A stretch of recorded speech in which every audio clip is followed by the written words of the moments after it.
One of the things I think is really important for coaches, especially when you're young, is to not forget how hard it was as a player. And, when I was a young coach, I would be around other coaches at USA Hockey festivals, and I'd hear coaches complaining about players and, how this player did this and this player did that. And I always said to them, guys, don't forget, we were the ones that coaches were complaining about not too long ago.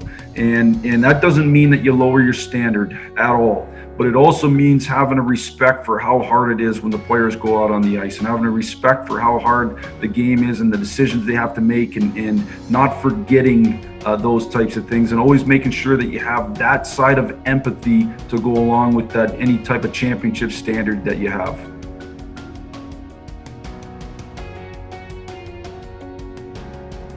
Not a superstitious person. When we won the Calder Cup in Grand Rapids, my first year in Grand Rapids, my daughter was picking out ties for me, and so we'd wear the tie and that she'd pick out, and if we won, we'd keep going with that same tie, and if we lost, we'd go to a different tie, and ultimately I had to recycle one for the big Game 6 win. So that's been a rare time where I've been superstitious, but for the most part, not very superstitious.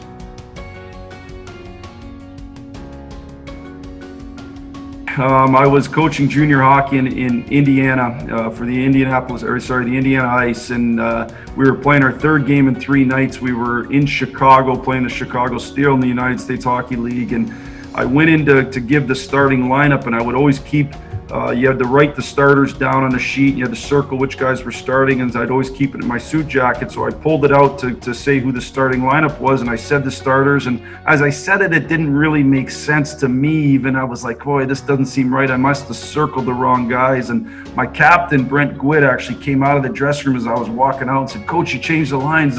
You going for an energy line? And I said, yeah, energy line. So then we get to the game, and I just don't think something's right, and we start the game with the players that I announced as starting, and the puck drops, and we're playing for a little bit, and Steve Pops was the coach of the other team. He brings the refs over during the first whistle, and lo and behold, I had grabbed the wrong, an older lineup card out of my suit jacket, not the one for tonight, and I had circled the wrong starter, so we got a 2-minute penalty and ended up losing the game. So I've never done that again. I can say that for sure. We triple checked that thing to make sure we're right.